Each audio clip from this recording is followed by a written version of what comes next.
Baik, sementara kita menantikan uh, audiens, insya-Allah. Jadi saya mohonlah jasa baik semua, siapa yang menonton mungkin boleh sharekan ataupun mungkin boleh komen lah supaya saya nampak sama ada suara saya jelas ataupun tidak dan live ini clear ataupun tidak. Jadi mohon jasa baik kepada semua untuk sharekan live ini di Facebook tuan-tuan perempuan yang dirahmati Allah. Semoga kita memanjangkan amal soleh kita insya-Allah.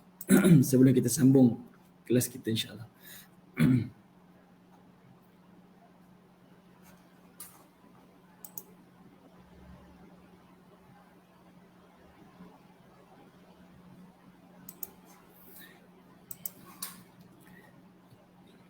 Kalau siapa yang mendengar mungkin boleh mungkin apa? Kita kata boleh komen lah. Boleh komen supaya saya boleh respon suara saya jelas ataupun tidak.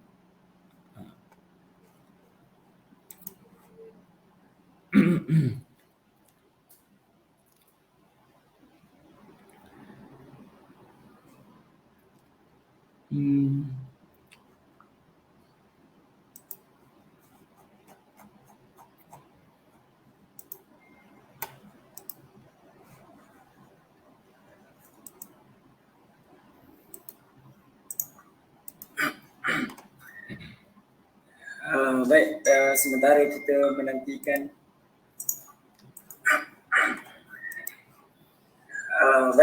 sementara kita menantikan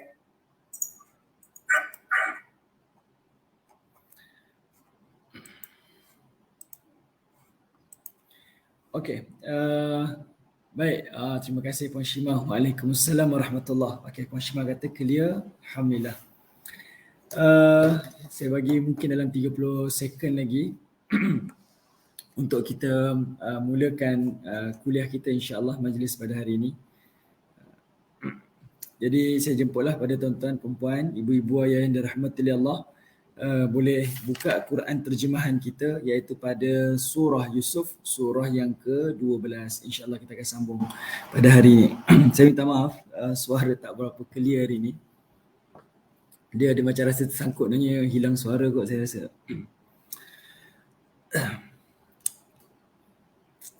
Okey, baik. Bismillahirrahmanirrahim. Assalamualaikum warahmatullahi wabarakatuh. Alhamdulillahi rabbil alamin. Nahmaduhu wa nasta'inuhu wa nastaghfiruh wa na'udzu billahi min shururi anfusina wa min sayyiati a'malina. Man yahdihillahu fala mudilla lahu wa man yudlil fala hadiya lahu. Asyhadu an la ilaha illallah wahdahu la syarika lahu wa asyhadu anna Muhammadan abduhu wa rasuluh. Allahumma himna rushdina wa'idna min syarri nafsina rabbi zidna ilman nafi'a warzuqna fahma. Allahumma fahman nabiyyin wa hifzal mursalin wa ilhamal malaikatil muqarrabin birahmatika ya arhamar rahimin. Subhanaka la ilma lana illa ma 'allamtana innaka antal alimul hakim. Wa la hawla wa la quwwata illa billahil aliyyil azim. Amma ba'. Alhamdulillah. Pertamanya kita syukur pada Allah Subhanahu wa taala di atas kesempatan dan keizinan daripada Allah untuk kita sama-sama berada di dalam majlis ilmu di atas talian pada pagi ini. Mudah-mudahan Allah Subhanahu wa taala melimpahkan kebaikan demi kebaikan, kerahmatan, ketenangan dan juga keberkatan dalam kehidupan kita insya-Allah. Dan insya-Allah untuk hari ini kita akan sambung lagi iaitu tadabbur surah Yusuf dan kita akan mulakan pada ayat yang ke-43. Kita sepatutnya sambung ayat 48 tapi kita akan tengok daripada ayat 43. Tujuan dia adalah kerana ia berada di dalam satu cerita dalam satu babak. Takut nanti kita terpotong cerita lah. Kalau tengok drama tu tiba-tiba dah tengok pertengahan, jadi tak seronok. Jadi kita tengok daripada awal babak supaya kita faham flow penceritaan di dalam babak ini. Okey. Baik, ala kuliah tuan-tuan, malam ni malam yang ke-27. Kebetulan malam ni juga adalah malam Jumaat. Kan, mudah-mudahan Allah Ta'ala mengurniakan Lailatul Qadar kan, dan sama-samalah kita berdoa Allah berikan kita taufik dan hidayah. Allah Ta'ala memilih kita menjadi salah seorang daripada hamba-hamba yang menghidupkan malam-malam Ramadannya dengan ibadah kepada Allah, sehingga Allah mengganjari kita dengan ganjaran Lailatul Qadar insya-Allah. Okey. Dan ala kuliah, ibu-ibu ayah yang dirahmati Allah, saya mohon maaf tak dapat berlive daripada HQ, hanya daripada rumah sahaja sebab adalah kesulitan-kesulitan yang saya tak dapat nak elakkan. Jadi mohon maaf kepada semua. InsyaAllah lah kalau ada kesempatan dan rezeki, kita bertemulah selepas raya nanti insyaAllah. Okey, baik. Kalau semua dah bersedia, insyaAllah kita akan sambung lagi, iaitu pada surah Yusuf ayat yang ke-40, ayat yang ke-43. Okey, kita sambung surah Yusuf ayat yang ke-43. Baik.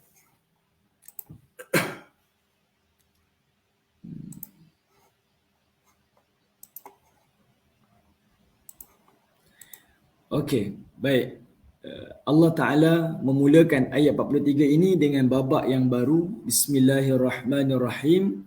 Iaitu Allah menyebutkan وَقَالَ الْمَلِكُ إِنِّي أَرَى سَبْعَ بَقَرَاتٍ سِمَانٍ يَأْكُلُهُنَّ سَبْعٌ إِجَافٌ وَسَبْعَ سُنبُلَاتٍ خُضْرٍ وَأُخَرَ يَابِسَاتٍ يَا أَيُّهَا الْمَلَأُ أَفْتُونِي فِي رُؤْيَايَ إِن كُنتُمْ لِرُؤْيَا تَعْبُرُونَ. Kata Allah Subhanahu wa taala, wa qala al-malik, dan telah berkatalah Raja Mesir. Yang ini kita dah bincang pada kesempatan yang lalu, iaitu Allah menggunakan raja ataupun pemerintah Mesir yang bertemu dengan Nabi Yusuf ini adalah dengan gelaran Raja Malik, bukan dengan gelaran Fir'aun. Yang mana Malik ini kita tahu ia adalah gelaran yang digunakan oleh mereka yang berbangsa Arab. Dalam riwayat menyebutkan iaitu mereka ini adalah datang daripada bangsa Arab purba, iaitu daripada keturunan Amalik, iaitu yang disebut sebagai Jurhum Awal dan Jurhum Sani. Ini keturunan bangsa Arab lah. Sebab itu mereka menggunakan gelaran Malik. Kalau Fir'aun itu merujuk kepada gelaran bangsa Kibtiyah, bangsa Mesir. Lainlah, itu zaman Nabi Musa AS. Ini ada cerita di sebalik itulah. Cuma di sini dah satu gambaran, mereka ni adalah berbangsa Arab. Okey, baik. Kata raja ni tuan-tuan, dia menyebutkan inni ara sab'a bakaratin. Sesungguhnya aku telah melihat di dalam mimpi dia sab'a bakaratin siman. Ada 7 lembu yang gemuk.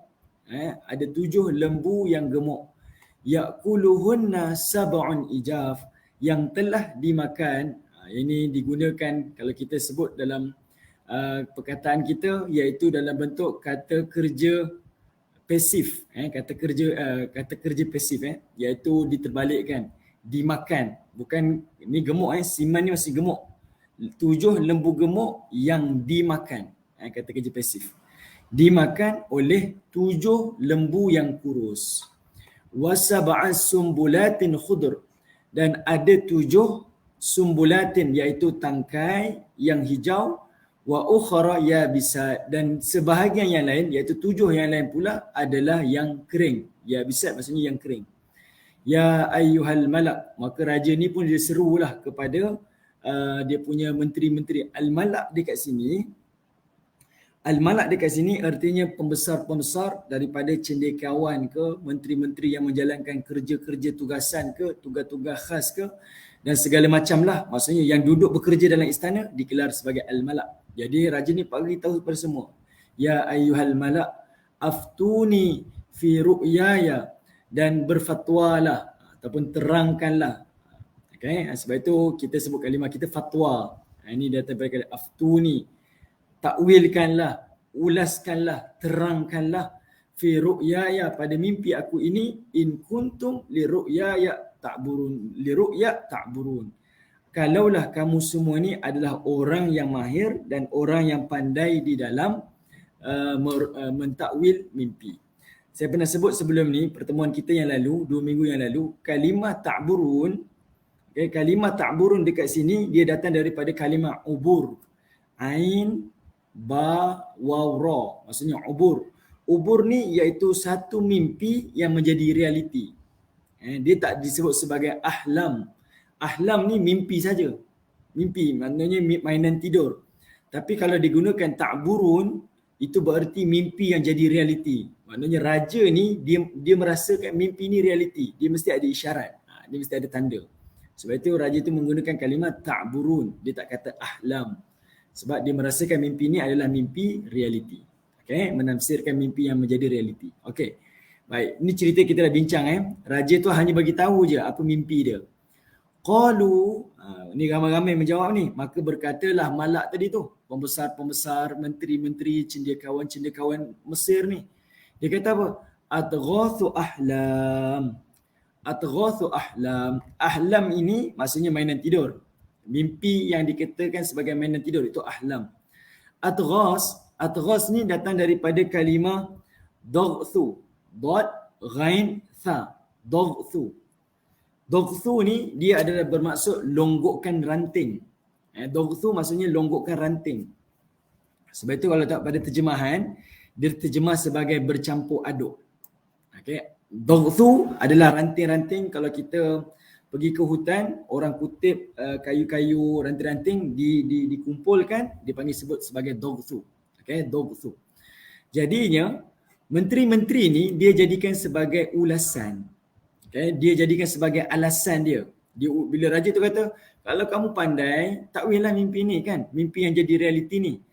Benda yang pertama menteri dia jawab, dia kata itu bukan mimpi realiti, itu adalah ahlam, mainan tidur raja je.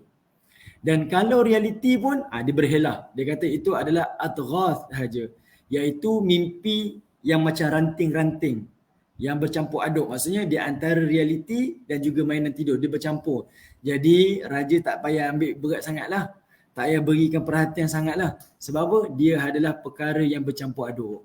Okay? Benda yang boleh jadi betul, boleh jadi salah. Tapi secara zahirnya, mereka kata itu adalah mimpi yang ahlam. Mimpi yang mainan tidur. Kenapa mainan tidur? Sebab mereka melihat mimpi itu lembu yang kurus makan lembu yang gemuk. Dari sudut logik akal tak logik dia kata. Itu sebab dia kata itu ahlam. Tapi tuan-tuan, ibu-ibu yang dirahmati Allah, nanti saya akan ulas. Mimpi dekat sini, sifat malak ni, raja-raja, menteri-menteri ni, sifat tu ada kepada kita. Sebab itu kisah ni dia tak sekadar kisah je. Tapi dia mesti ada pengajaran pada kita. Perangai itu memang ada pada kita. Okay, nanti saya akan explain. Baik, kemudian disambung lagi, disebutkan lagi, iaitu wama nahnu bita'wilil ahlam bi'alimin. Dan kata malak ni, menteri-menteri ni, dan kami bukanlah orang yang mengetahui mimpi-mimpi yang seperti ini. Dia tak kata dia tak tahu. Tapi dia kata apa? Kami ni tak pandai untuk mimpi-mimpi mainan tidur ni. Minta maaf lah, saya tak pandai. Dia gunakan kalimah ahlam. Dia tak kata mimpi raja tu saya tak tahu. Tak tahu kata tak tahu kan. Tapi dia nak jaga dia punya status lagi. Nak menjadikan ia sebagai helah. Dia menggunakan kalimah untuk mimpi jenis macam ni kami tak tahu. Mimpi mainan-mainan tidur ni bukan level saya lah. Saya tak tahu. Tapi kalau mimpi-mimpi yang realiti, insya-Allah kami boleh bantu. Macam itulah. Ini kebiasaan dah tak tahu, tak tahulah. Tapi gunakan helah-helah. Biasa Jadi, inilah yang dijawab oleh menteri-menteri kepada raja tersebut. Okey, baik. Wa qala allazi naja minhuma, dan telah berkatalah orang yang berjaya daripada mereka berdua. Siapa ni? Orang yang berjaya dekat sini, iaitu ini merujuk kepada dua banduan yang telah selamat daripada hukuman. Kalau kita ingat kisah sebelum ni, ada dua banduan yang mimpi dan dua-dua ni adalah pembantu raja. Seorang pemberi minuman dan seorang lagi pemberi makan kepada raja. Salah seorang daripada mereka telah terselamat daripada hukuman tu, hukuman mati tu. Sebab itu Allah nak sebut, Allah tak guna kalimah banduan, Dan Allah tak gunakan kalimah pelayan, tapi Allah nak mudahkan kita supaya tak terkeliru cerita watak-watak ni. Allah kata naja minhuma, iaitu orang berjaya daripada keduanya.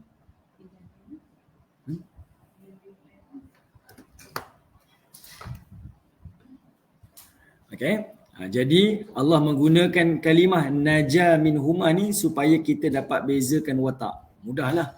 Watak tu banyak sangat kan. Watak raja, watak menteri malak tadi, kemudian watak Nabi Yusuf AS.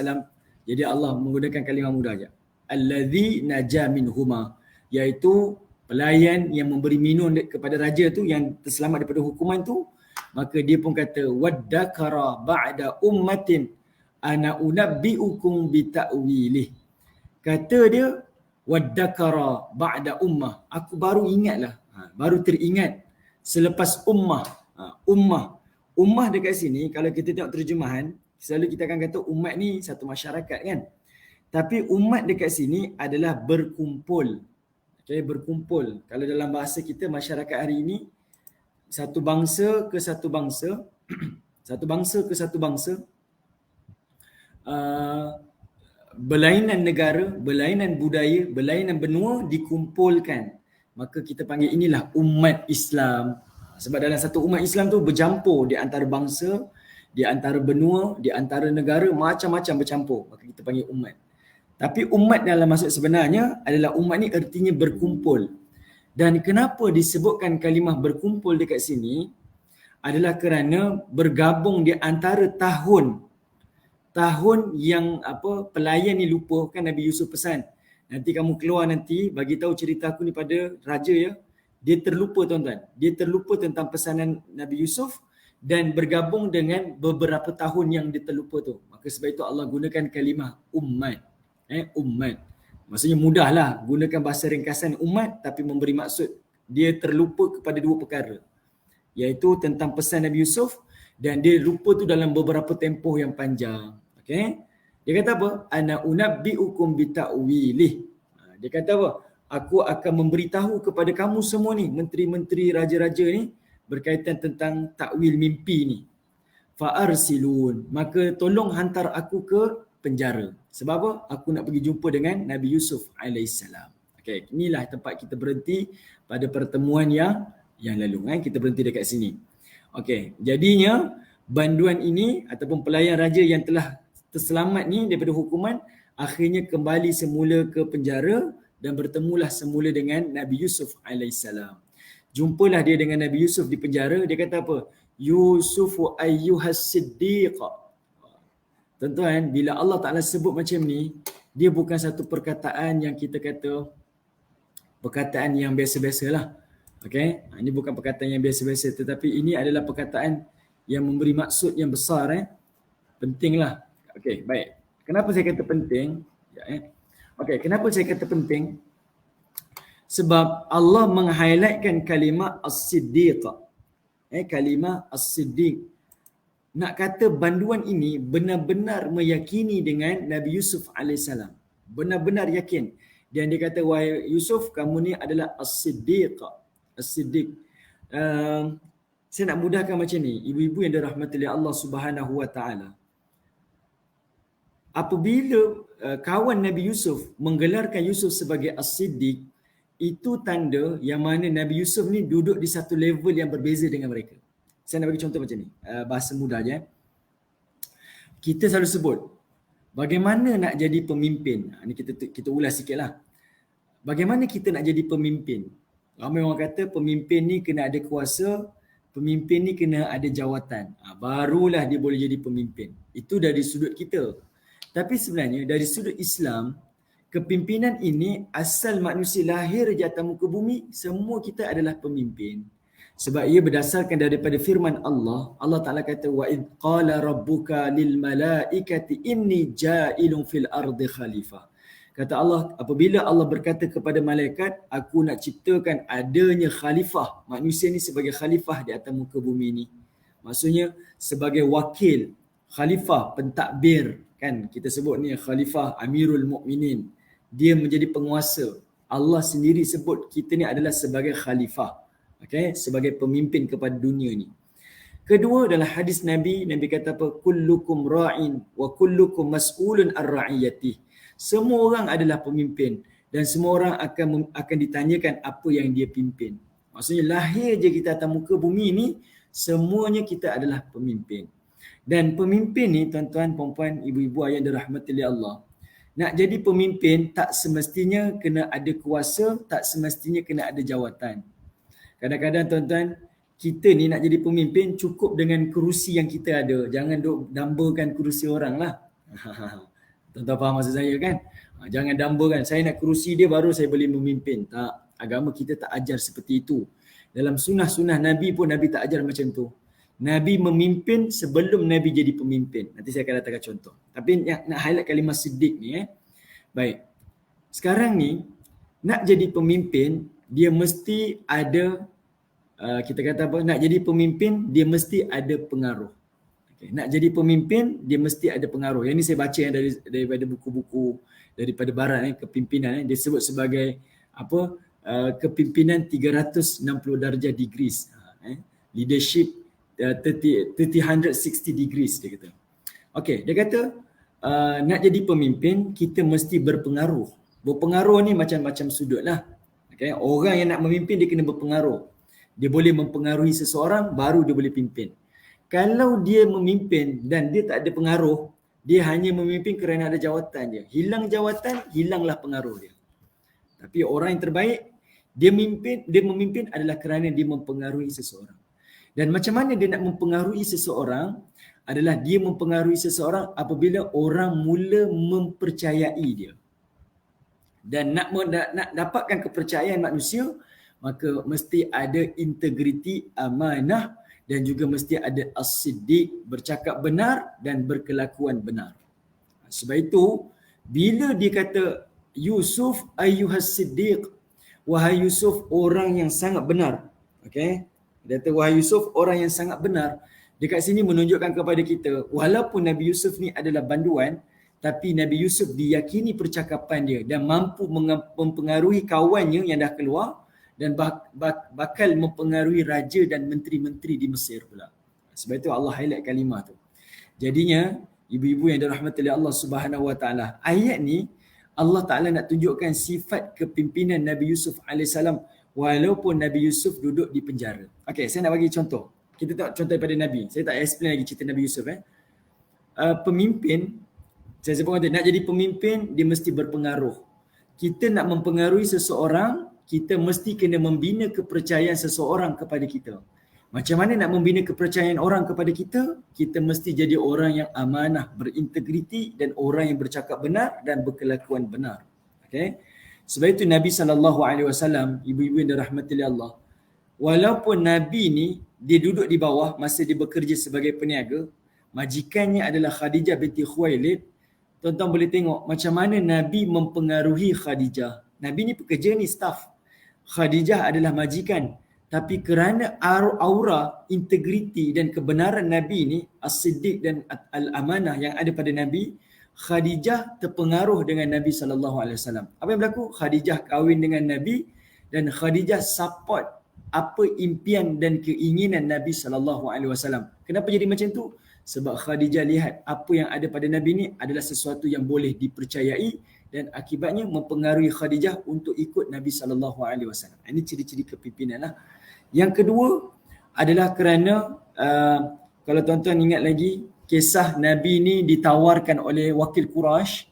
Quraisy kata, Muhammad, kami boleh bagi kamu harta, kami boleh bagi kamu kuasa, kami boleh bagi kamu wanita.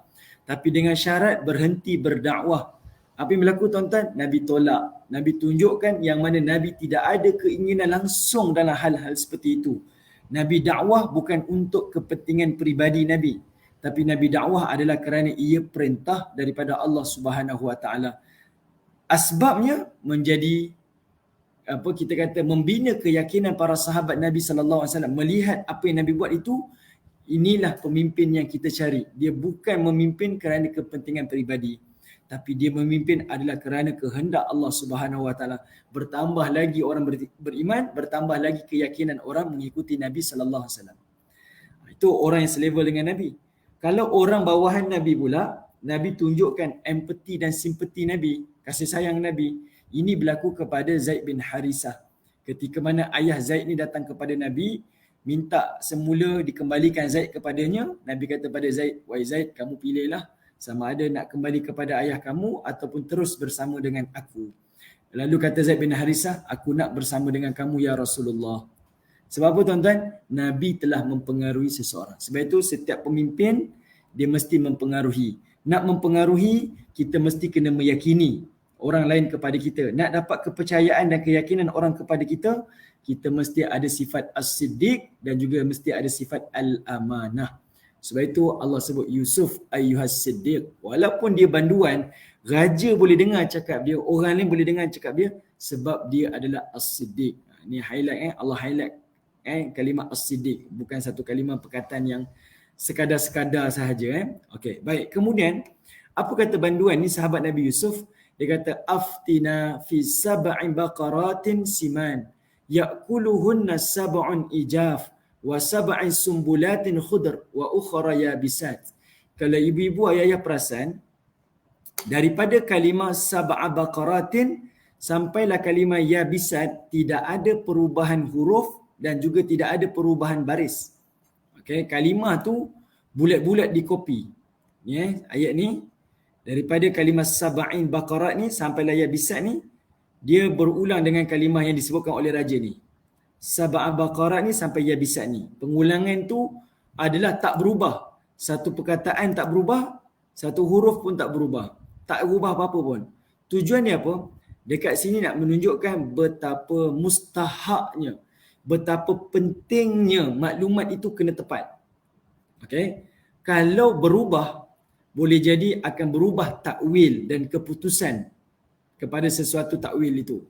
Jadi dia kekalkan perkataan, dia kekalkan baris tu supaya tak ada apa yang bercampur. Kita hari ni tuan-tuan sampai satu maklumat, kita cakap dalam bahasa kita kan, mudahkan lagi. Boleh jadi orang yang dengar salah faham, boleh jadi orang yang dengar itu tak tahu apa-apa maklumat tu betul ataupun tidak. Tapi banduan ini, sahabat Nabi Yusuf ini, dia menyampaikan apa yang disebut oleh raja tu sebiji-sebiji. Ada 7 lembu yang gemuk, dimakan 7 lembu yang kurus. Dia tak terbalik kan? 7 lembu kurus makan 7 lembu gemuk. Sama je maksud dia. Tapi dia kekalkan perkataan itu. Kekal. Sebab apa? Dia akan memberi perbezaan kepada takwil mimpi nanti. Nanti saya akan tunjuk pada ibu-ibu. Kenapa disebut dikekalkan perkataan itu?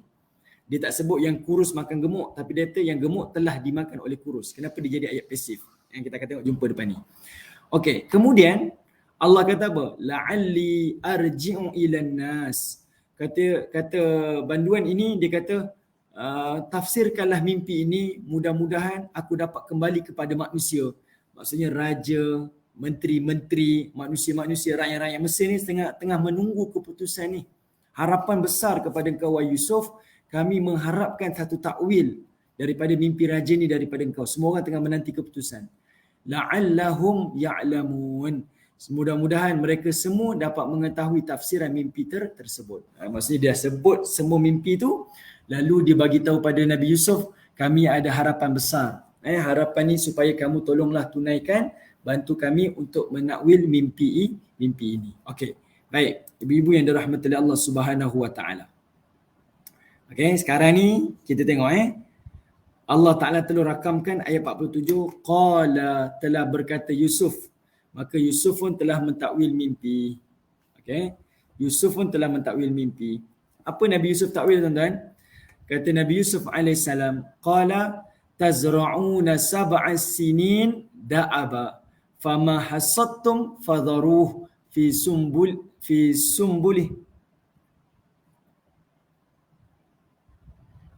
sumbulih illa qalilan mimma ta'kulun. Kata Nabi Yusuf alaihissalam, dia takwil mimpi tu. Dia kata apa? Hendaklah kamu menanam bersungguh-sungguh 7 tahun berturut-turut. Kemudian apa yang kamu tuai, biarkanlah dia pada tangkai-tangkainya, kecuali sedikit daripada bahagian yang kamu jadikan sebagai makanan. Baik. Apa yang disebutkan oleh Nabi Yusuf ringkas je. Okay, ringkas je. Kemudian ibu-ibu tengok ayat ni, nanti saya akan detailkan. Thumma ya'ti min ba'di dhalika sab'un shidad yaqulna ma qaddamtum lahunna illa qalilan mimma tuhsinun. Kemudian akan datang selepas tempoh itu 7 tahun kemarau yang besar yang akan menghabiskan makanan yang kamu sediakan baginya kecuali sedikit apa yang kamu simpan untuk dijadikan benih. Okey, baik. Saya sebutkan tadi, kenapa takwil itu disebut 7 lembu gemuk dimakan oleh 7 lembu kurus? Sebab nak memberi isyarat 7 lembu yang gemuk itu adalah 7 tahun yang subur. Okey. Sebab itu tak boleh nak kata 7 lembu kurus telah makan 7 lembu gemuk. Sebab dia akan bertukar waktu dia. Sebab 7 lembu gemuk bererti 7 tahun yang subur, 7 lembu kurus bererti 7 tahun yang kemarau. Kalau kata 7 lembu kurus makan 7 lembu gemuk, artinya yang tahun kemarau tu didahulukan. 7 tahun kemarau barulah 7 tahun subur. Sebab itu dikekalkan, penting kat situ. Setiap maklumat tu disampaikan dengan tepat dan tidak ada perubahan. Okey, jadi Nabi Yusuf AS kata, benda tu bererti akan datang 7 tahun yang subur. Sebenarnya takwil mimpi raja ni adalah takwil mimpi untuk 15 tahun. 15 tahun yang akan memberi kesan kepada ekonomi, kewangan dan pertanian negara Mesir. Okey, 15 tahun. Ibu-ibu boleh bayangkan, ayah-ayah boleh bayangkan, kita berada di 2 tahun pandemik. Kita dah jadi pening dah. Negara kita dah banyak berhutang dah. Kena bayar itu, beri bantuan modal kepada rakyat, kena bagi sumbangan macam-macam dalam tempoh 2 tahun. Bayangkan Mesir akan menghadapi tempoh 15 tahun. 15 tahun. Okay? Sebab itu penting, benda ni penting. Cerita ni dirakam dalam Quran sebab dia sangat penting. Jadinya 7 tahun subur, kemudian 7 tahun subur itu akan diatasi dengan 7 tahun yang kemarau. Hasil yang mereka dapat 7 tahun yang subur itu akan kering, habis pada 7 tahun yang kemarau. Itu yang dimaksudkan di dalam takwil Nabi Yusuf AS. Kemudian Nabi Yusuf pesan lagi, setiap yang kamu ambil hasil tu nanti, jangan dicabut daripada dia punya tangkai-tangkai dia. Jangan. Okay, jangan dicabut pada tangkai-tangkai dia. Okay. Kemudian Nabi Yusuf kata, ambil apa yang kamu perlu makan, yang lain simpan. Nanti bila datang 7 tahun kemarau pula, kamu makan semuanya dan kamu jadikan sedikit simpan untuk benih-benih pula.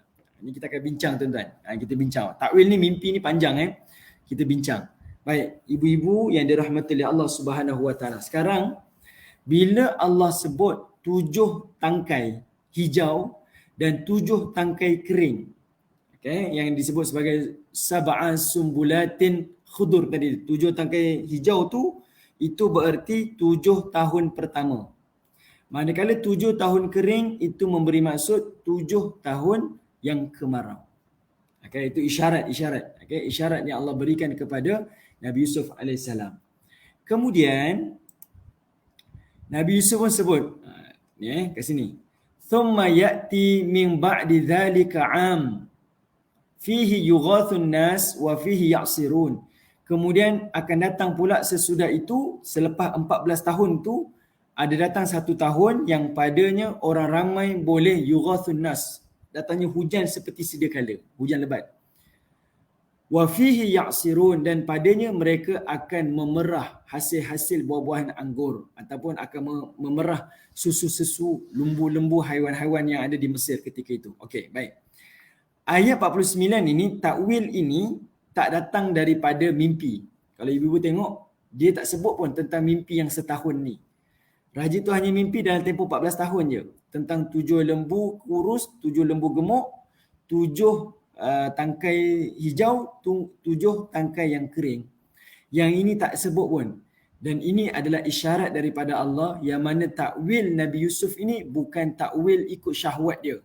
Tetapi ia takwil datang daripada Allah. Sebab ini yang Nabi Yusuf kata apa? Setelah 14 tahun akan datangnya keadaan seperti sedia kala.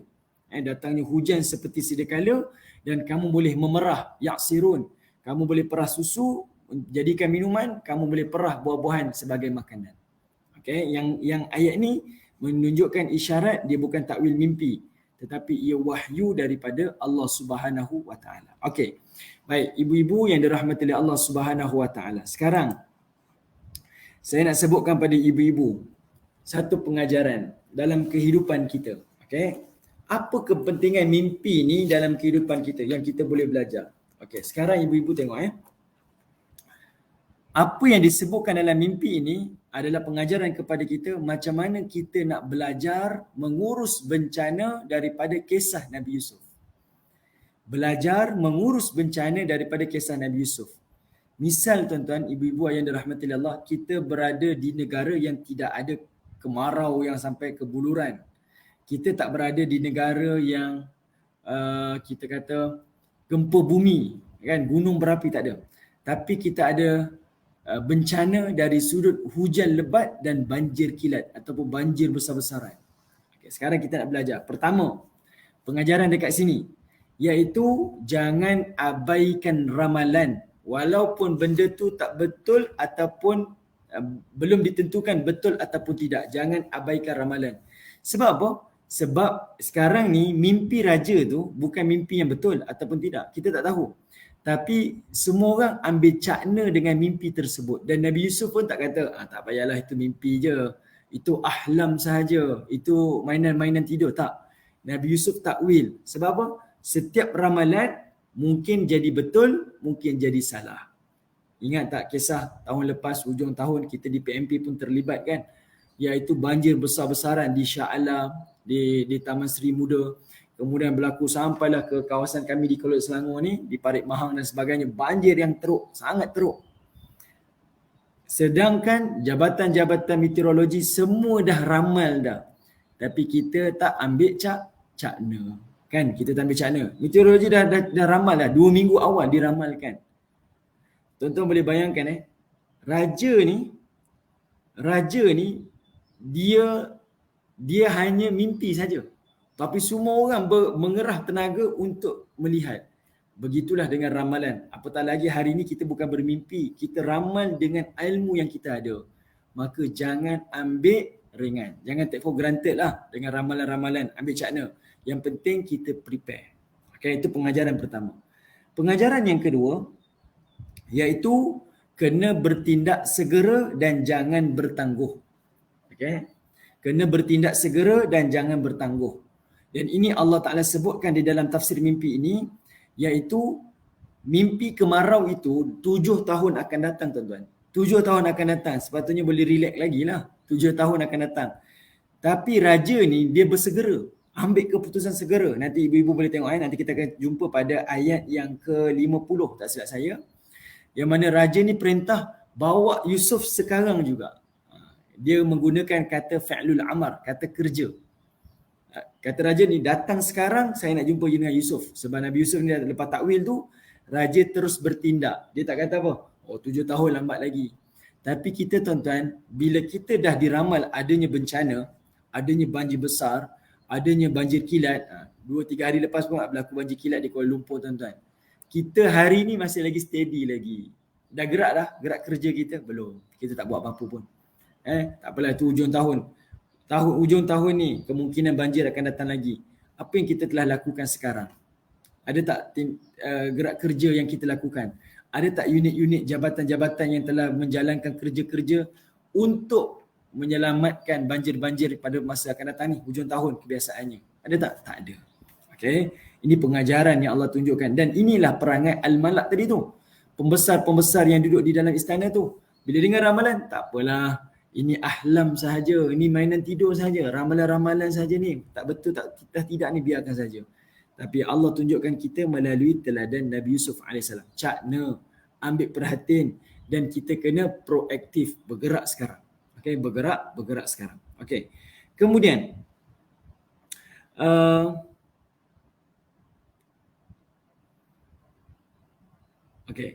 kemudian yang ketiga, iaitu dalam pengajaran di sini, mimpi ini pada ayat yang pengajaran ketiga, iaitu kita kena menyediakan sumber yang cukup dan mesti ada.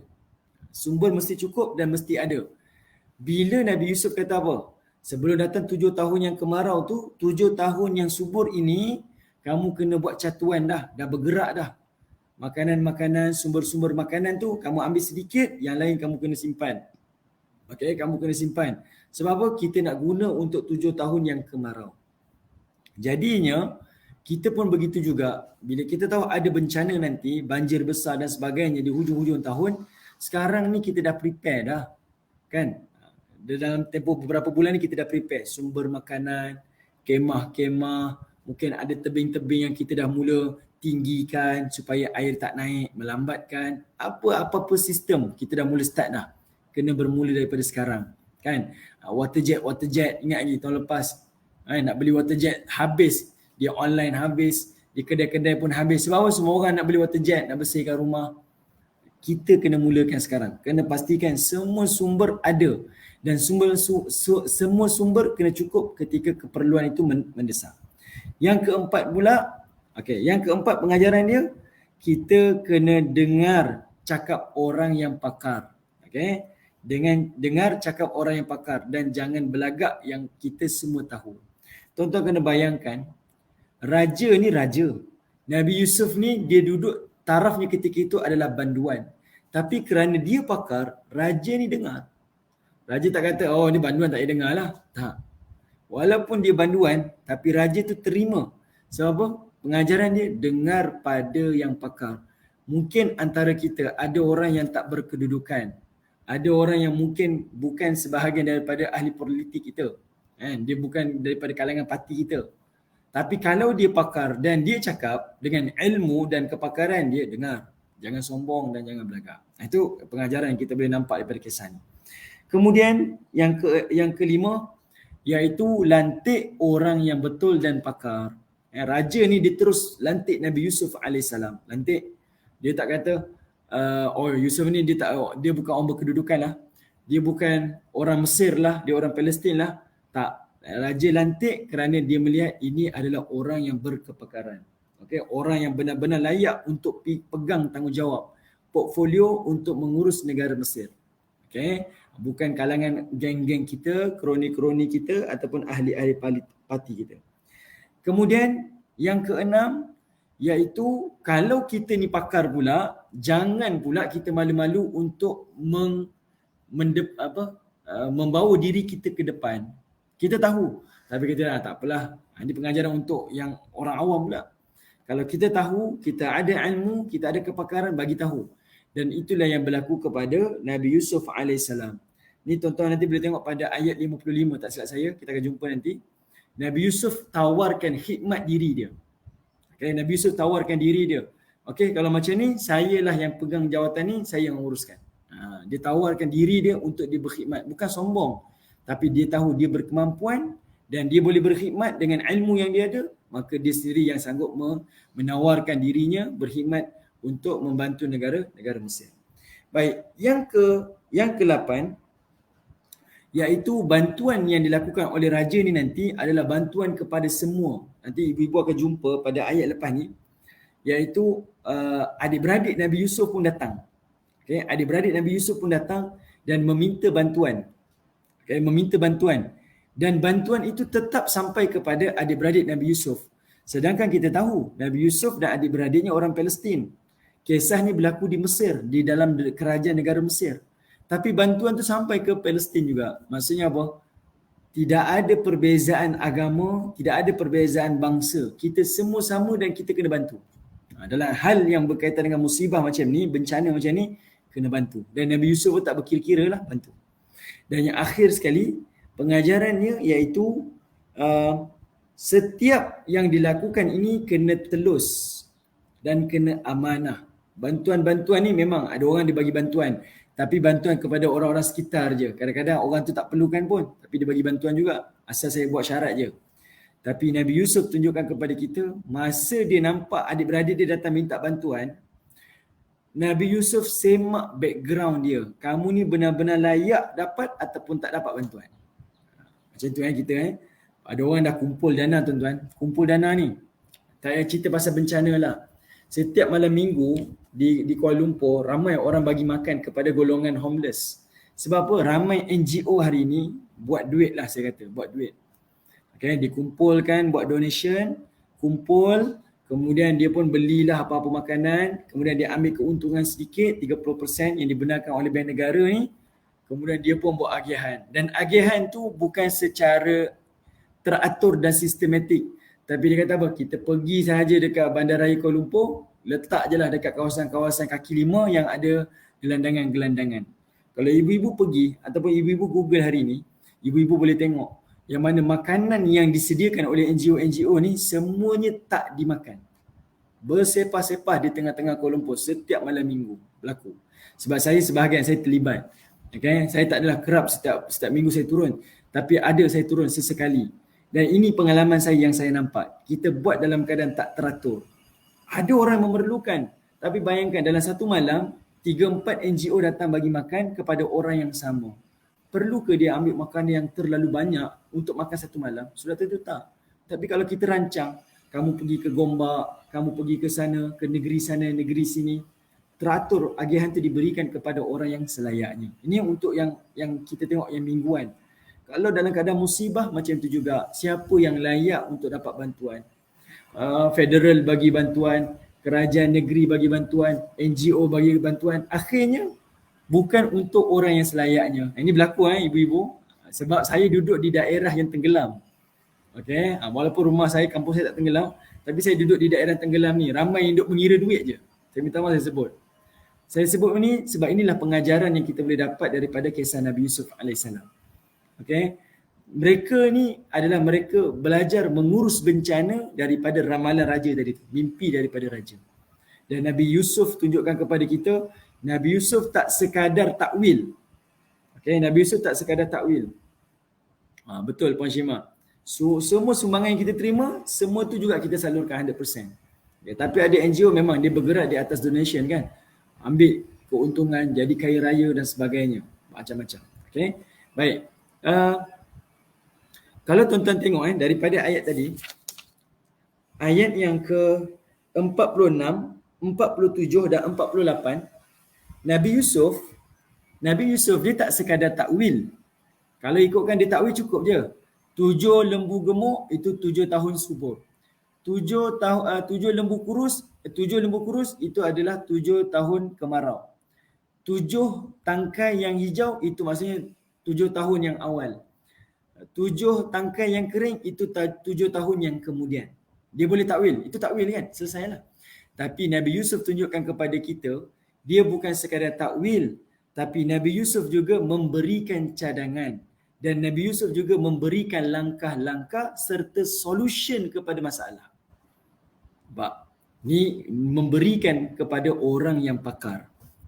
Ini ilmu yang Allah berikan kepada Nabi Yusuf AS. Kalau ikut logik, Nabi Yusuf cakap je, 7 lembu tu 7 tahun kemarau, 7 tahun subur, ada.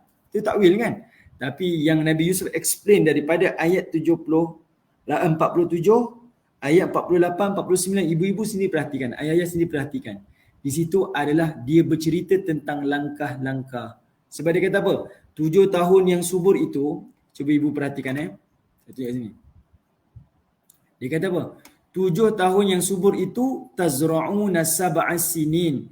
Kamu bercucuk tanamlah 7 tahun itu da'aba. Da'aba ni iaitu buat secara berturut-turut dan bersungguh-sungguh.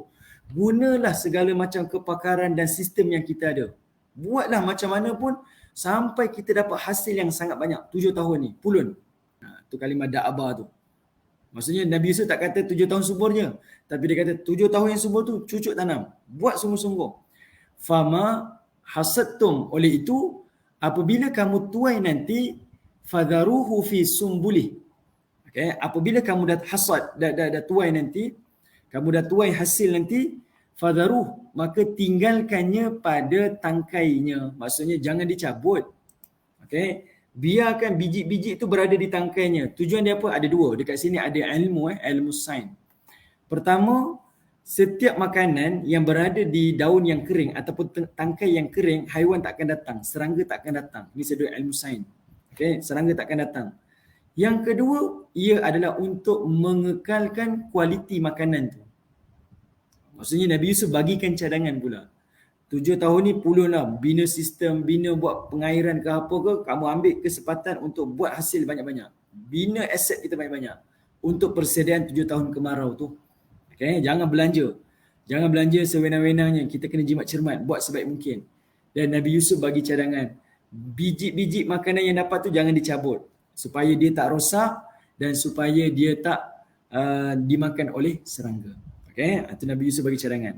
Kemudian Nabi Yusuf kata apa? Illa qalilam mimma ta'kulun. Dekat sini ada sistem pencatuan lah. Melainkan sedikit saja kamu ambil untuk makan. Makan apa yang perlu. Okay? Makan apa yang perlu. Kemudian Nabi Yusuf sambung lagi.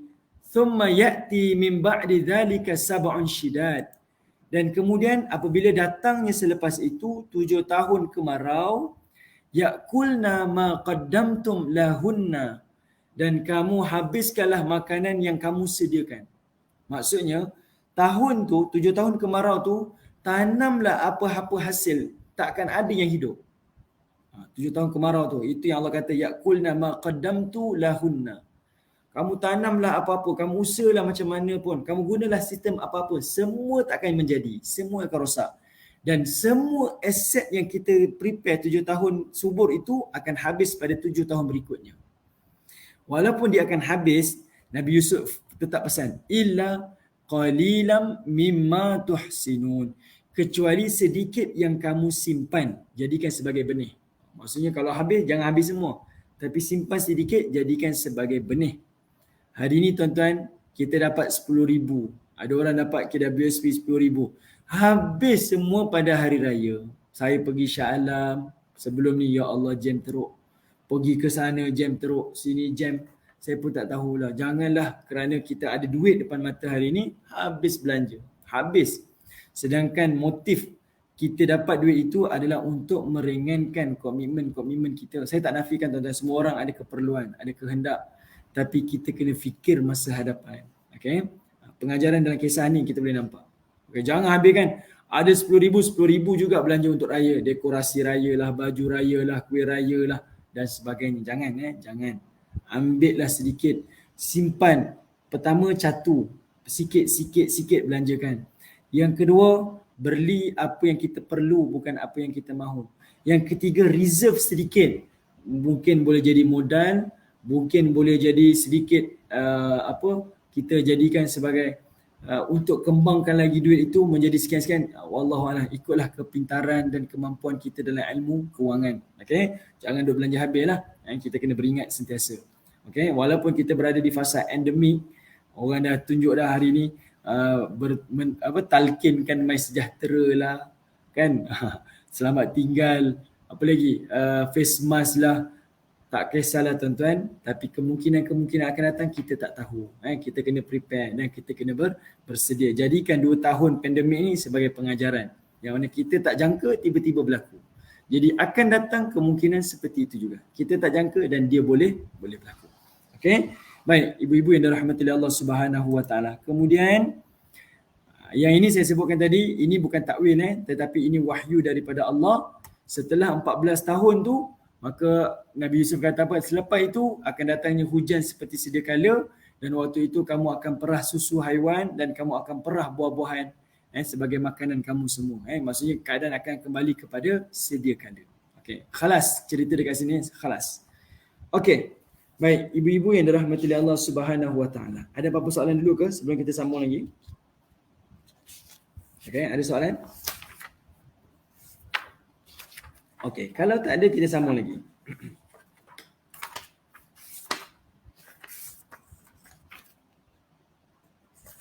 Okey, ayat yang berikutnya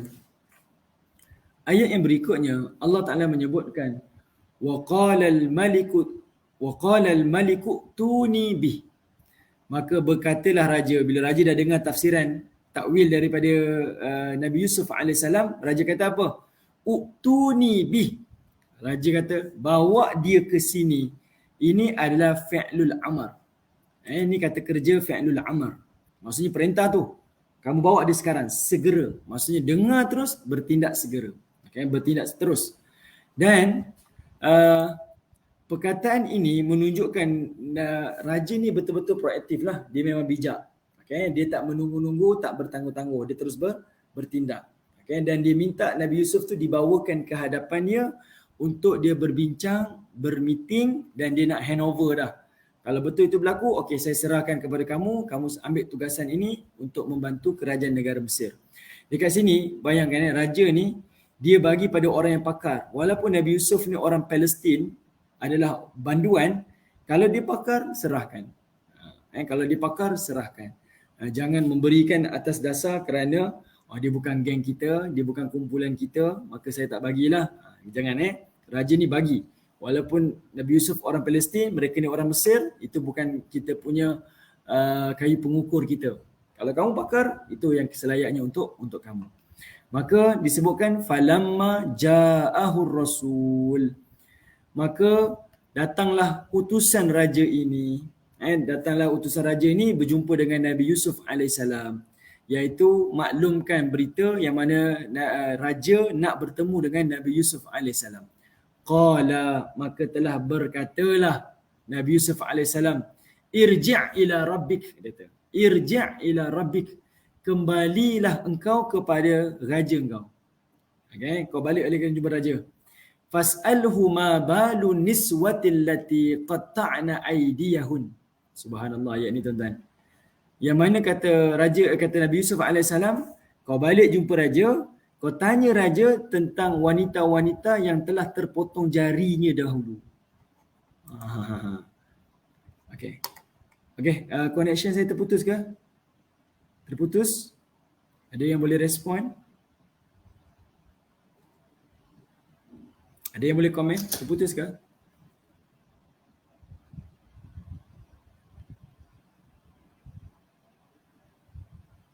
Okay, saya tunggu respon. Terputus ke?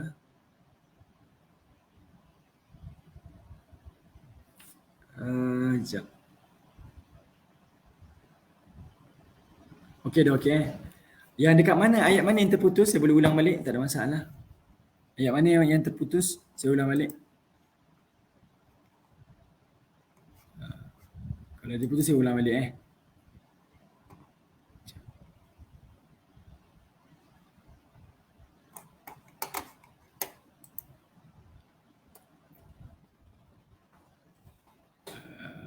Ada yang terputus, kalau terputus saya ulang balik. Okey, kalau okey, saya tak ulang lah Okey, boleh Okey. Sekarang ni ibu-ibu yang dirahmati oleh Allah Subhanahu Wa Taala, bila Nabi Yusuf ni dipanggil, maksudnya dipanggil tu nak jumpa raja, itulah peluang Nabi Yusuf berjumpa dengan raja kan? Bagi tahulah. Tapi Nabi Yusuf pula dia kata apa? Jumpa dengan utusan ni, dia kata tak, kau balik cakap dengan raja tentang wanita-wanita yang telah memotong jarinya, telah terpotong jarinya dulu tu kerana nak menggoda aku. Inna rabbi bikaidihinna alim. Sesungguhnya Tuhan aku itu Tuhan yang maha mengetahui segala tipu daya mereka. Okey. Baik, maksudnya apa? Nabi Yusuf AS tak terima bulat-bulat lah.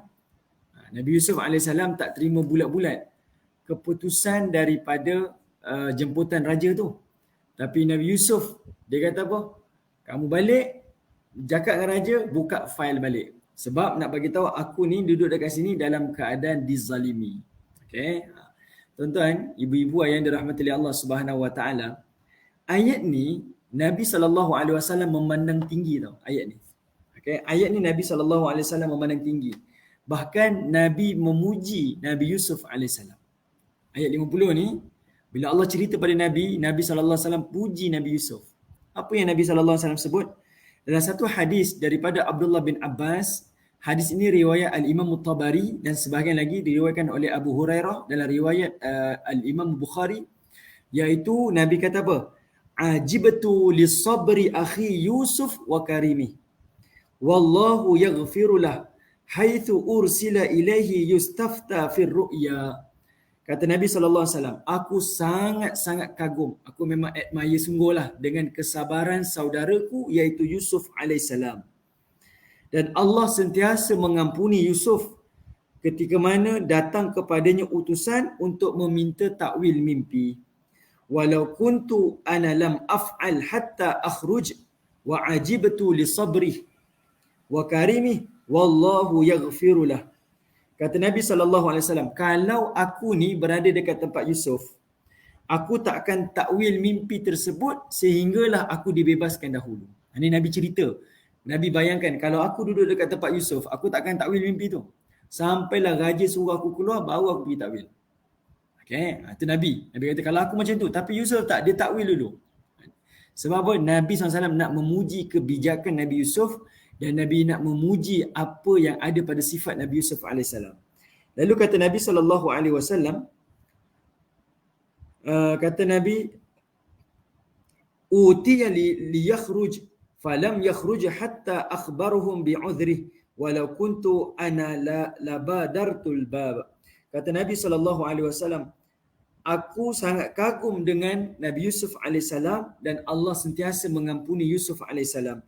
Dan ketika mana dia diberikan peluang untuk dibebaskan, tetapi Yusuf tak nak keluar daripada penjara, sehinggalah didatangkan alasan kepadanya. Lalu kata Nabi SAW, walau kuntu ana, dan sekiranya lah kalau aku, labadartul bab, kalaulah aku di tempat Yusuf, nescaya aku dah berlari dah keluar daripada pintu penjara. Maksudnya apa tuan-tuan? Nabi memuji sifat sabar Nabi Yusuf dan Nabi SAW memuji sifat Nabi Yusuf ni yang tak tergopoh gapah. Kalau kita fikir secara logik tuan-tuan, dah bertahun-tahun duduk dalam penjara, sekarang dapat peluang. Sepatutnya kita dah berlari dah ke depan pintu penjara tu, dah bebas dah. Tapi Nabi Yusuf boleh tolak. Dia kata tak, aku tak nak keluar daripada penjara, melainkan bagi tahu pada raja, buka balik fail aku. Buka balik cerita tentang aku, kenapa aku duduk dalam penjara ni. Di sini saya dah sebutkanlah sebagai satu penghormatan. Allah nak Nabi Yusuf keluar daripada penjara bukan kerana pengampunan daripada raja. Tak nak. Sebab kalau dapat pengampunan raja, bererti Nabi Yusuf memang bersalah. Nabi Yusuf nak bersihkan nama dia dan kehormatan dia. Nak bagi tahu, nak bagi clear, dia ni tak bersalah dan dia ni dizalimi. Sebab itu Nabi Yusuf minta dibuka balik semula fail dia. Dia minta semula perintah dibuka fail. Yang kedua nak tunjukkan kepada kita, Nabi Yusuf ni dia tidak tergopoh gapah. Sentiasa tenang aja, tenang. Okay, jangan tergopoh gapah, kita kena sentiasa tenang. Dan kita kena sentiasa bersangka baik dengan Allah Subhanahu Wa Taala. Dekat sini ada satu pengajaran ibu-ibu yang dirahmati Allah. Sempena kita berada di musim hari raya ni, iaitu dalam keadaan orang gembira hari esok ni, percayalah orang akan sibuk balik kampung. Jangan kita tergopoh gapah. Okay? Tengok Nabi Yusuf pun dia bertenang je. Samalah juga kita ketika solat fardu kan. Imam dah solat dah. Kita ni baru sampai. Kita punya berlari sebab nak kejar rakaat dengan imam. Kan Nabi SAW pesan, tergopoh gapah itu sebahagian daripada syaitan. Nabi pesan tergopoh gapah itu sebahagian daripada syaitan. Dan Nabi nak kita bertenang-tenang. Bayangkan, solat fardu ni solat fardu, solat wajib pun diajar supaya bertenang. Jangan gopoh gapah, tenang.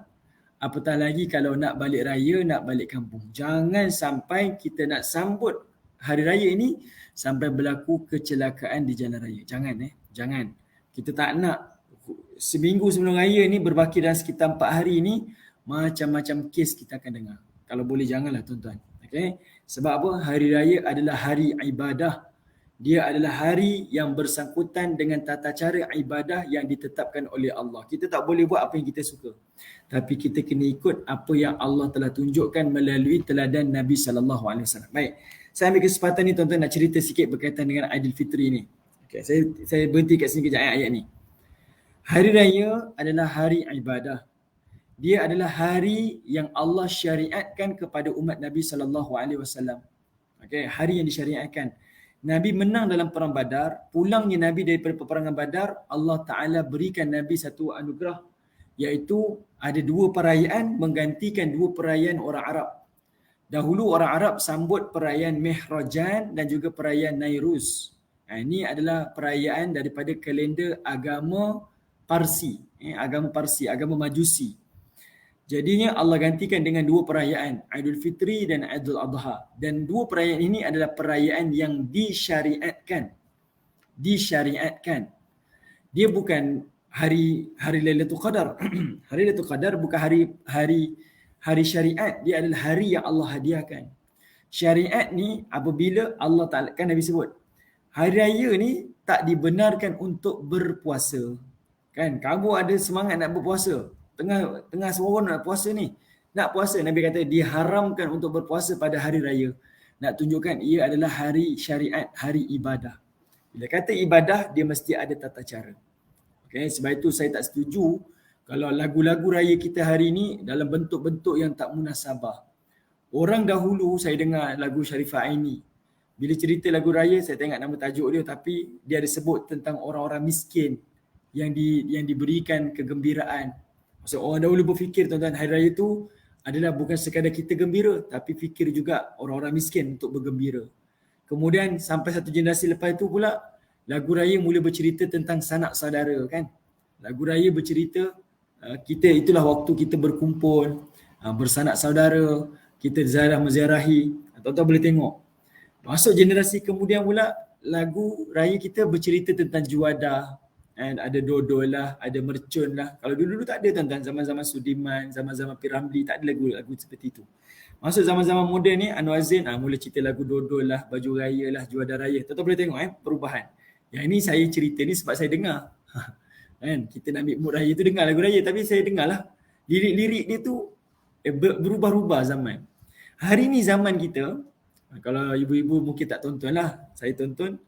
Yang baru ni orang sambut raya apa kelepuk-kelepuk tu kan. Yang ada seorang pengasas kecantikan tu buat lagu raya. Dia kata ini adalah art, ini adalah seni dia kata. Kita kena tahu hari raya adalah hari ibadah.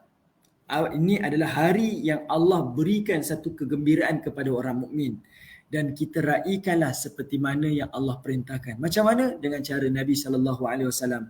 Cuba tuan perhatikan, pada hari raya ada apa tuan-tuan? Pada hari raya yang paling utama apa dia? Iaitu adanya takbir. Adanya takbir yang tidak ada pada hari-hari yang lain. Takbir pada hari raya ni tujuan dia adalah untuk membesarkan Allah. Tapi kita pada hari ini sambut hari raya kita dalam keadaan kita membesarkan diri kita. Allah jadi kecil, kita jadi besar pula. Kita show off dengan pakaian raya kita, kereta raya kita, anak-anak kita, rumah-rumah kita, juadah-juadah raya kita. Sekarang siapa yang besar? Allah yang maha besar ataupun kita yang lebih besar? Kita tengok balik tuan-tuan, ini hari ibadah ni. Maka lakukan seperti mana yang Allah perintahkan. Sebab itu kita bertakbir. Yang kedua, bila Allah jadi besar tuan-tuan, sepatutnya pakaian raya kita mesti menutup aurat dan mesti mengikut syariat. Hari ni tuan-tuan pergilah di mana-mana kedai pun, tengok orang beli baju raya macam mana tuan-tuan. Macam-macam style, macam-macam gaya. Khususnya kaum wanita yang mana pakaiannya tak menutup aurat. Saya tengoklah di media sosial seimbas lalu, orang kata trend tahun ni raya macam baju pengantin. Saya pun tak tahulah masuk baju pengantin tu macam mana. Tapi jangan sampai kita melanggar syariat Allah. Okay, sebab ini adalah hari ibadah ni, hari syariat ni. Hari kita membesarkan Allah, patuh kepada Allah. Jangan kita sebagai suami, sebagai ayah, tengok isteri kita, tengok anak-anak perempuan kita. Kalau pakaiannya tak kena pada syariat, tegur dan tegah. Jangan tak dipedulikan.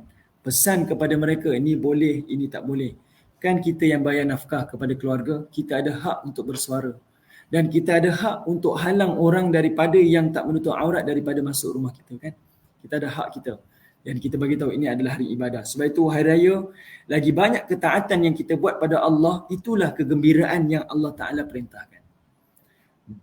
Malam raya dihidupkan dengan ibadah. Pagi raya sujud dengan solat subuh kita. Duha waktu raya iaitu adanya solat sunat hari raya dan juga adanya khutbah hari raya. Tapi hari ini tuan-tuan, ada orang sampai tengah malam masih lagi berada di jalan tar, masih lagi di bazar-bazar, ada lagi di kedai-kedai jual gedung-gedung pakaian. Pagi raya, subuh tak bangun, solat hari raya tak bangun. Macam mana kita nak kata itu adalah hari ibadah? Kita boleh fikir bersama tuan-tuan. Kemudian, kalau kita membesarkan Allah pada hari raya tuan-tuan, maka jagalah batasan aurat kita dan juga batasan pergaulan kita. Kita hidup dalam masyarakat yang mana anak-anak bersalaman dengan makcik dan pakcik ni. Itu zaman dahulu, zaman saya dulu. Anak-anak mesti salam pakcik-makcik, tak kisah siapa-siapa. Asal pakcik-makcik yang datang rumah, salam. Tapi hari ni kita ada ilmu. Tak semua yang kita boleh salam kan. Ada pakcik yang boleh salam, ada pakcik yang kita tak boleh salam. Okay, ada makcik yang kita boleh salam, ada makcik yang kita tak boleh salam. Dan kitalah sebagai orang tua yang bagi tahu dan berpesan-pesan. Yang ini mahram kamu, yang ini bukan mahram kamu. Okay, kita dah terlepas daripada generasi, oh kenapa anak kau tak salam ni? Tak ada adab ke, tak ada akhlak tak? Sebab hari ni orang dah faham. Ada yang boleh bersalaman, bersentuhan, ada yang tak boleh bersalaman dan bersentuhan. Sebab apa? Yang kita nak besarkan adalah Allah, syariat Allah, bukan diri kita, bukan kehendak syahwat kita. Okey? Apatah lagi hiburannya dan sebagainya lah, macam-macam lagi.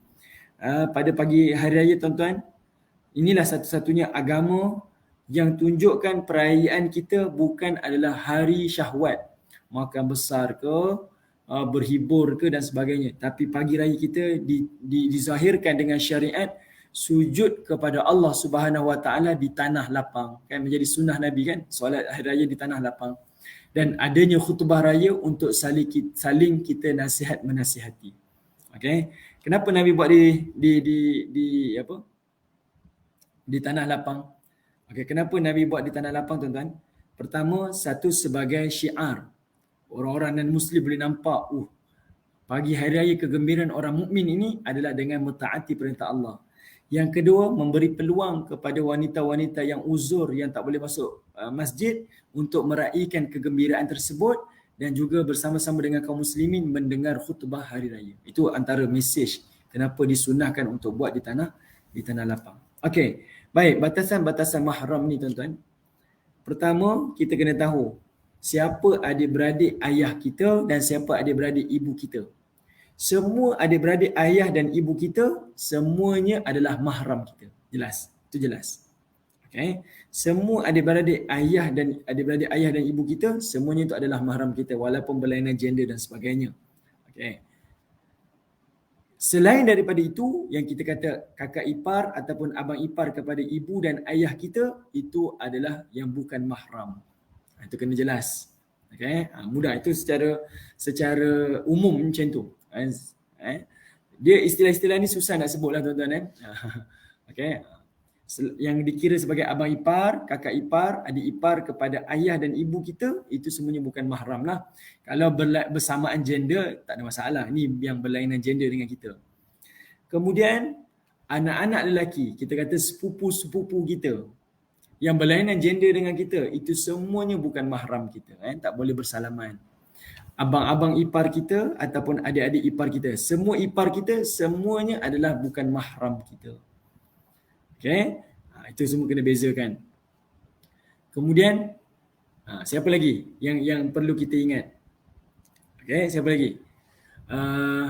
Iaitu ipar-ipar kita yang anak-anak lelaki dia ataupun anak-anak perempuan dia yang berlainan gender dengan kita, itu pun bukan mahram kita.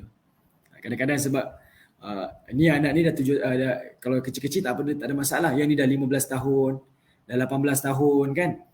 Tapi kita rasa ni satu keluarga. Sebab apa? Ini abang ipar kita ni. Ini apa? Kita kata biras kita ni. Ini ada anak lelaki dia ni ataupun anak perempuan dia. Kita dah anggap ni semua macam keluarga dah. Kita pun dah bersalaman, kita pun dah bergaul, dah bergembira, kenal, selalu datang, selalu jumpa. Itu tak menjadi sebab kita boleh dihalang daripada terputus kita punya ni batasan aurat ni. Betul. Paling selamat jangan bersalaman lah berlainan gender. Paling mudah lah, paling mudah. Okay, kita berhati-hati. Okay, yang kita boleh kenal pasti untuk yang identify yang permulaan ni, yang ada beradik dengan ayah dan ibu kita, itu semua boleh. Selain daripada tu kita berhati-hati. Nak selamat, tinggalkan. Macam tu. Kalau kita rasa was-was, boleh ke tak boleh, tinggalkan. Untuk semua yang bersamaan gender, boleh. Tapi yang berbeza tu, perhatikan. Selagi mana dia adik-beradik dengan ibu ayah kita, boleh. Selain daripada tu, tinggalkan. Mudah macam tu kan. Lagipun kita berada di zaman endemik ni, COVID ni, orang pun dah kurang bersalam. Jadi kita saling mengingatkan. Mungkin anak-anak kita tak ingat, kita sebagai ibu ayah lah yang kena mengingatkan mereka. Okay? Kemudian berhati-hatilah di jalan raya. Jangan kerana gembira sangat, kita pun tergesa-gesa balik. Pastikan rehat cukup, kenderaan selamat, pulanglah. Okay? Raya tu tak semestinya di kampung kan. Saya pun raya di sini je. Tak ada kenderaan dan sebagainya, tak apalah, kita raya di sini saja. Tetap boleh beraya kan. Sebab hari raya adalah hari membesarkan Allah Subhanahu Wa Taala. Okey, jadi ala kulli hal tuan-tuan, kita sambung sedikitlah. Ini kita dah bincang sikitlah berkaitan dengan hari raya, hari ibadah. Okey, baik. Tuan-tuan yang dirahmati Allah Subhanahu Wa Taala, saya minta maaf, suara saya sangat mengganggu penyampaian. Saya minta maaf kalau ibu-ibu mungkin ada dengar suara saya macam terputus-putus ataupun saya agak kita kata apa, agak struggle lah untuk menyampaikan. Saya minta maaf ya. Mungkin ada yang info-info saya pun dia macam apa yang saya nak cuba lontarkan pun kadang-kadang dia terhalang lah sebab kita punya kemampuan suara dan sebagainya ni. Saya minta maaf. Okey, baik. Kita sambung sikit tuan-tuan. Pada ayat yang ke-51, okay, ibu-ibu perhatikan pada ayat yang ke-51. Pada ayat 51, qala ma khatbukunna id rawattunna Yusufa an nafsi. Bila Nabi Yusuf pesan kepada utusan tu, utusan pun dah bagi report kepada raja. Raja pun dah buka fail, raja pun dah tahu dah apa yang berlaku. Maka qala, raja tu pun berkata. Qala, ayat 51 Pada ayat 51 ni raja yang berkata. Qala, raja pun berkata, ma khatbukunna id rawattunna Yusufa an nafsi. Kalimah khatab dekat sini berarti berita besar lah. Kisah yang besar ni. Kata raja, apa hal kamu ni semasa kamu memujuk Yusuf mengenai dirinya. Kalau ibu-ibu bahasa mudahnya, kalimah ma khatbukunna ni sampai an nafsi ni, raja telah mengherdik wanita-wanita yang terbabit dengan kes Nabi Yusuf AS. Yang melibatkan, yang terlibat sehingga menyebabkan Yusuf dipenjarakan. Ni, dikumpulkan wanita-wanita itu, saksi-saksi itu, lalu raja ni herdik. Kenapa raja herdik? Sebab raja ni dia dah baca dah, dia dah tahu dah apa yang berlaku sebenarnya. Mungkin ada maklumat-maklumat yang sebenar dah sampai kepada Nabi Yusuf AS. Maka sebab itu raja tak bertanya dah, tapi raja terus herdik, ma khatbukunna id rawattunna. Dia kata, apa hal kamu ni pergi goda Nabi Yusuf AS? Kulna, maka telah berkatalah wanita-wanita yang duk terpotong tangan ni, dia kata apa? Hasya lillah ma alimna alaihi min su'. Kerana diherdik oleh raja, semua kata apa? Hasya lillah, maha suci Allah. Maha suci Allah. Sesungguhnya kami ni ma'alimna, kami tak pernah tahu pun alaihi tentang Yusuf min su', daripada benda-benda yang jahat. Maksudnya masing-masing dah mengakui apa yang berlaku pada Yusuf sebenarnya semua benda yang baik. Cerita-cerita yang jahat-jahat itu semuanya adalah cerita-cerita yang direka-reka. Ada sebahagian ulama tafsir mengandaikan bila Nabi Yusuf dipenjara, antara berita yang disampaikan kepada rakyat Mesir ni iaitu Yusuf ini adalah anak yang tak kenang budi. Sebab apa? Dia tak menghormati Al-Aziz Mesir yang jaganya daripada kecil. Bila dah besar, dia tak kenang budi. Yang kedua, sudahlah tak kenang budi, kemudian sekarang ni dia goda pula isteri kepada Al-Aziz. Itu berita yang keluar. Okay, yang tersebar di sekitar Mesir. Jadi berita-berita itulah yang raja ni dah dengar, dan sebab itu raja tu herdik balik. Dan apa yang dikatakan oleh saksi-saksi ni, dia kata apa? Sebenarnya Yusuf tak bersalah. Kami tak pernah dengar pun dan tak pernah nampak pun kejahatan pada Yusuf. Apa yang berlaku itu daripada kami. Itu bahasa kita lah. Kemudian qalat imra'atul aziz, dan wanita isteri kepada Al-Aziz yang dikenali sebagai Zulaikha ni, dia ada masa tu dan dia pun berkata, ana hasal haqqa. Dia kata apa? Sekarang ini kebenaran telah terzahir. Dia gunakan kalimah hasa. Hasa ni dia datang daripada kalimah hassu. Tetapi digunakan kata gandaan hasa. Dia macam kalimah zalzalah. Itu kalimah gandaan dan zalzalah. Nak cakap apa? Kebenaran ni sekarang ni dah menjelma dah terzahir dah. Sepanjang aku cuba sembunyikan berita yang sebenar ni, hari ni dah terdedah dah. Tak ada yang dapat disembunyikan lagi. Kemudian dia mengaku, dia kata apa? Ana rawattuhu an nafsi. Ana rawattuhu an nafsi wa innahu laminas sadiqin. Kata isteri Al-Aziz, dia kata apa? Sesungguhnya akulah yang memujuk Yusuf, menggoda Yusuf dan berkehendakkan kepada Yusuf. Wa innahu, dan sesungguhnya Yusuf itu laminas sadiqin, adalah orang yang benar. Okay? Dia mengakui kesalahan dia depan raja. Kemudian dia kata apa? Dzalika liya'lama anni lam akhunhu bil ghaib wa anna Allah la yahdi kaidal khainin. Yang demikian itulah supaya Yusuf mengetahui, dia nak apa yang dia cakap ni, dia nak Yusuf tahu bahawa anni lam akhunhu bil ghaib. Aku ni, isteri Al-Aziz, tak pernah mengkhianati Yusuf ketika mana Yusuf tak ada dekat sini. Wa anna Allah la yahdi kaidal khainin, dan sesungguhnya Allah tidak akan sekali-kali menjayakan tipu daya orang yang melakukan khianat. Okey. Saya baca dulu ibu-ibu ayat 51, 52, 53. Kemudian isteri Al-Aziz kata apa lagi? Wa ma ubarri'u nafsi, dan tidaklah aku ini untuk ubarri ni macam menyucikan, tak nak bersihkan dirilah, tak nak sucikan diri aku ni. Inna nafsa, sesungguhnya nafsu kepada manusia itu, la ammaratun bisu, adalah cenderung kepada perkara-perkara yang jahat. Illa ma rahima rabbi, kecuali orang yang Allah telah berikan rahmat.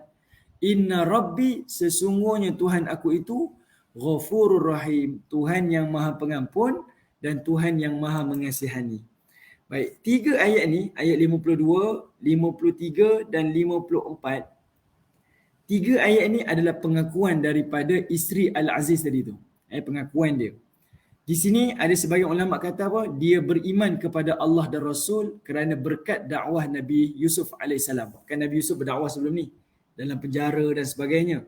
Jadi kesan itu sampai kepada si Zulaikha ni lah, yang dikatakan nama Zulaikha ni, dia pun beriman. Tiga ayat ni menunjukkan dia beriman. Sebab apa? Dia mula menyebutkan Inna Rabbi Ghafurur Rahim, kan? Tuhan aku itu Tuhan yang Maha Pengampun dan Tuhan yang Maha Penyayang. Itu antaralah. Antara yang lain pula, iaitu ada sebagai ulama tafsir mengatakan sebenarnya isteri Al-Aziz ni masih lagi menaruh perasaan cinta dia kepada Yusuf AS. Cuma bezanya dulu dia bercinta atas dasar syahwat dia. Sekarang ni dia bercinta atas kerana kecantikan yang ada kepada Yusuf AS. Maksudnya percakapan dia tu masih lagi ada keinginan untuk bercinta dengan Nabi Yusuf AS. Kalau boleh saya tak nak khianat lah. Kalau boleh saya nak selesaikan masalah dekat sini. Dia nak tunjukkan dirinya yang baik lah. Untuk dia ada hubungan yang baik kepada Nabi Yusuf AS. Daripada riwayat-riwayat ni lah, tuan-tuan, ibu-ibu yang dirahmati Allah, tiga ayat ini, maka Wahab bin Munabbih, seorang sahabat Nabi SAW yang sangat alim dalam kitab-kitab terdahulu, kitab Taurat, kitab Injil dan sebagainya, Wahab bin Munabbih mengatakan akhirnya isteri Al-Aziz berkahwinlah dengan Nabi Yusuf AS. Itulah timbul cerita yang mana Yusuf berkahwin dengan Zulaikha. Tapi dalam riwayat dalam Quran, cerita isteri Al-Aziz dan Al-Aziz ni dia berhenti pada ayat 53 je. Lepas ni ibu-ibu takkan jumpa dah cerita tentang mereka dah. Maksudnya Allah tak bercerita apa yang berlaku selepas ini. Okey, berkahwin ke tak berkahwin tak diceritakan. Okey. Jadi kita hari ni dah boleh buat revision balik lah. Doa yang selalu kita doa dalam kenduri kahwin kan. Supaya isteri kita supaya perkahwinan ini, pasangan mempelai ini seperti mana cinta Zulaikha dan juga Yusuf, dah boleh buat. Kita dah boleh buat ulang gaji balik lah. Perlu dikekalkan ke ataupun perlu dibuang ke, tuan-tuan boleh, jawapan tu berada di tangan tuan-tuan dah. Kita dah belajar dan kita pun dah tahu dah keputusannya. Okey. Baik, saya rasa saya berhenti dekat ayat yang ke-53 ni, sebab lepas ni dia akan masuk ke babak yang lain. Okey, ayat lepas ni dia akan masuk ke babak yang lain. Nanti ceritanya jadi tergantung pula, jadi tak seronok pula. Okey, mungkin ada apa-apa persoalan yang timbul, saya serahkanlah kepada tuan-tuan. Mungkin ada yang nak bertanya ke? Silakanlah.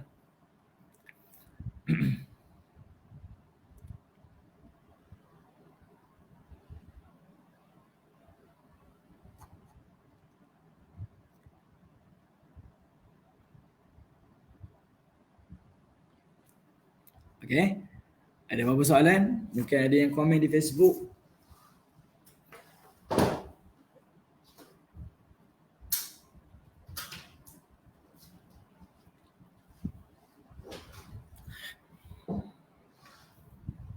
Okey.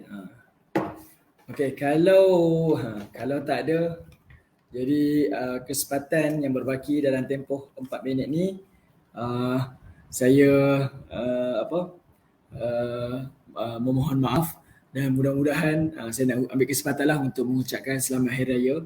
Tapi dalam masa yang sama, berbaki dalam beberapa malam akhir Ramadan ni jangan dipersiakan, jangan disibukkanlah dengan urusan-urusan yang lebih penting, iaitu malam Al-Qadar, sebab Nabi pun menunjukkan kepada kita sunnahnya dalam waktu-waktu seperti ini.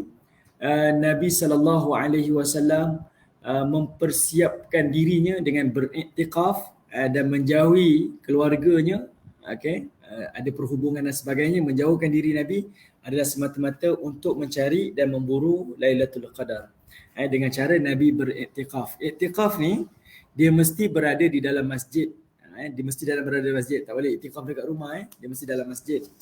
Dan kalau ikut fatwa kita, kalau di musalla, di surau kita boleh ke tidak? Kalau didirikan surau itu solat fardu 5 waktu jamaah, maka dibolehkan. Cuma kalau kata boleh tak kita buat kat HQ PMP, tak boleh lah sebab kita tak buat solat fardu kat situ.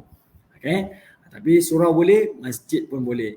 Dan tempoh iktikaf ni adalah 24 jam. Ada orang kalau dia hanya tidur malam saja di masjid, itu namanya qiyamul lail. Kita berjaga malam lah. Tapi kata iktikaf belum sampai lagi darjat iktikaf. Sebab darjat iktikaf ni dia adalah 24 jam. Dia mesti duduk dan berada di dalam masjid. Apa yang dilakukan dalam tempoh tu semuanya adalah ibadah. Walaupun dia hanya makan, walaupun dia hanya duduk, walaupun dia hanya tertidur dan sebagainya, dia dikira sebagai iktikaf dan selagi itu dikira sebagai ibadah. Dan saya tak nafikan ia adalah satu mujahadah yang sangat besar. Sebab apa? Kita memutuskan perhubungan. Orang yang beriktikaf ni dia diberikan kelonggaran. Kalau ada kenduri kendara ke apa ke, dia boleh tak pergi. Dia terputus saja sikit hukum lah. Dia boleh tak payah pergi. Sebab apa? Dia berada dalam keadaan iktikaf. Sehinggalah kalau dia dah tinggalkan kawasan masjid, maka tak dibenarkan. Sebab itu kalau ibu-ibu baca, kalau di Arab Saudi, iktikaf tu hanya sah berada di dalam Masjid Nabawi ataupun di dalam Masjidil Haram sahaja. Dianggarkan hampir 2 juta lebih yang akan beriktikaf 10 malam akhir ni lah, yang berada di Masjidil Haram. Kalau kawasan dataran, solat di kawasan dataran tu tak dikira sebagai iktikaf sajalah. Dia hanya dikira sebagai qiyamul lail. Baik, apa doa yang bagus pada hari perkahwinan? Doa yang paling bagus ni adalah apa yang kita hajatkan lah, yang kita minta. Dan saya pernah sebut dah sebelum ni, apa-apa yang kita doa kepada Allah dalam hal-hal urusan dunia kita, iaitu sebutlah dengan kalimah berkat. Berikanlah saya pasangan yang berkat, berikanlah saya zuriat yang berkat, berikan majlis yang berkat. Sebut kalimah berkat ni. Sebab Nabi sendiri ajar pada kita, bila Nabi doakan kepada Anas bin Malik, kata Nabi apa? Allahumma akthir mali wa waladi wa wasi'li fid dari. Kemudian kata Nabi, wa barik li fi ma a'taitani. Kata Nabi SAW, ya Allah, kau banyakkanlah hartaku dan zuriat aku. Ya Allah, kau banyakkan hartaku dan zuriat aku. Kemudian kau luaskanlah rumah tanggaku dan kau berkatilah apa yang kau kurniakan kepada aku. Cuba tuan-tuan perhatikan. Nabi minta harta, Nabi minta zuriat dan Nabi minta rumah tangga yang luas. Tiga-tiga ni kita kata ini adalah permintaan berkaitan dengan hal dunia lah, yang disebut sebagai fitnah kan. Fitnah. Tapi Nabi ikat dengan kalimah wa barik li fi ma a'taitani. Berkatilah apa yang kau kurniakan kepada kami. Berkatilah. Maksudnya kalau beri harta, harta yang berkat. Beri umur, umur yang berkat. Zuriat, zuriat yang berkat. Rumah tangga yang berkat. Sebab apa? Ada orang umur panjang tapi lagi panjang umurnya, lagi tua, lagi miang, lagi gatal. Ada orang lagi kaya, lagi zalim, lagi jahat. Kan? Ada orang lagi berilmu, lagi sombong, lagi takabur. Jadi ikat dengan kalimah berkat. Ini doa untuk perkahwinan lah ya. Maksudnya doa yang umum, tak kisahlah apa yang kita hajatkan, tapi minta biar ada keberkatan. Ziyadatul khair, iaitu kebaikan yang bertambah. Kemudian last sekali betul. Wa ahsin amali, perbaikilah amal ibadah kami, amal soleh kami. Faghfirli, dan minta pengampunan Allah. Apa-apa pun last sekali minta pengampunan Allah. Kita tak pernah terlepas daripada dosa. Okey, baik. Jadi ala kulli hal, terima kasih pada ibu-ibu. Semoga Allah Ta'ala terima amalan kita. Kita doakan semoga semua dipermudahkan urusan. Apa-apa musibah yang Allah timpa pada kita, anggaplah itu sebagai satu maghfirah, pengampunan daripada Allah Ta'ala kepada kita. Sudah tentu mesti ada yang lebih baik insya-Allah. Dan semoga bertemu dengan Lailatul Qadar. Malam ni malam Jumaat, malam 27, ada potensi besar dan semoga Allah Ta'ala mengangkat dan memilih kita menjadi orang yang menghidupkan malam Lailatul Qadar pada tahun ini insya-Allah. Ala kulli hal wallahu a'lam. Assalamualaikum warahmatullahi wabarakatuh.